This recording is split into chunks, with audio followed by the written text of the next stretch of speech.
Kozhikode railway സ്റ്റേഷനിൽ തകർന്നു വീണ ഗോപുരത്തിന്റെ മുകൾ ഭാഗം നീക്കം ചെയ്തു. അപകടത്തെക്കുറിച്ച് അന്വേഷിക്കാൻ റെയിൽവേ നിയോഗിച്ച അന്വേഷണ സംഘം സ്റ്റേഷനിലെത്തി വിവരങ്ങൾ ശേഖരിച്ചു. 3-ാം പ്ലാറ്റ്ഫോമിലൂടെയുള്ള ഗതാഗതം പുനഃസ്ഥാപിച്ചിട്ടുണ്ട്. സംഭവത്തിൽ കരാർ കമ്പനി നിരുത്തരവാദപരമായി പെരുമാറിയെന്ന് എം കെ രാഘവൻ MP ആരോപിച്ചു.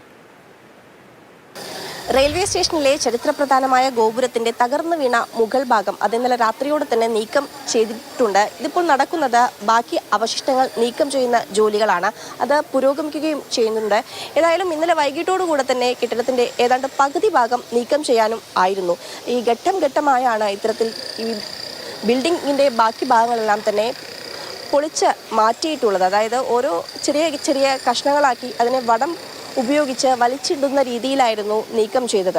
ഏതാണ്ട് പുലർച്ചെയോടെയാണ് പൂർണ്ണമായും അതിൻ്റെ മുകൾ ഭാഗം നീക്കാൻ സാധിച്ചിട്ടുള്ളത്.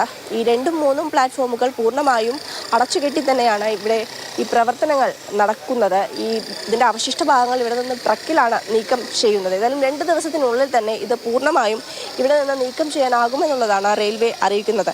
അതോടൊപ്പം തന്നെ ഈ ഒരു അപകടം അത് അന്വേഷിക്കാനായി അന്വേഷണ സമിതിയെ റെയിൽവേ നിയോഗിച്ചിട്ടുണ്ട്. ഈ senior division safety officer Benny വർഗീസിന്റെ നേതൃത്വത്തിലുള്ള സംഘമാണ് അപകടം അന്വേഷിക്കുന്നത്. 1-ാമത്തെ പ്ലാറ്റ്ഫോമിലൂടെയും 4-ാമത്തെ പ്ലാറ്റ്ഫോമിലൂടെയും മാത്രമാണ് നിലവിൽ ട്രെയിൻ ഗതാഗതം നടക്കുന്നത്.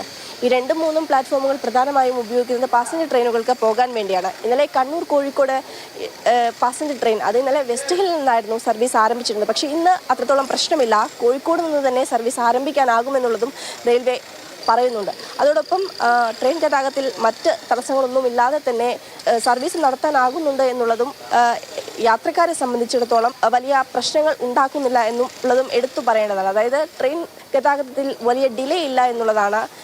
വൈകാതെ തന്നെ ഈ അവശിഷ്ടങ്ങൾ നീക്കം ചെയ്യുന്നതോടുകൂടെ തന്നെ 2-3 പ്ലാറ്റ്ഫോമിലെ ട്രെയിൻ ഗതാഗതം സുഗമമാക്കാനാകുമെന്നുള്ളതാണ് റെയിൽവേ അറിയിക്കുന്നത്.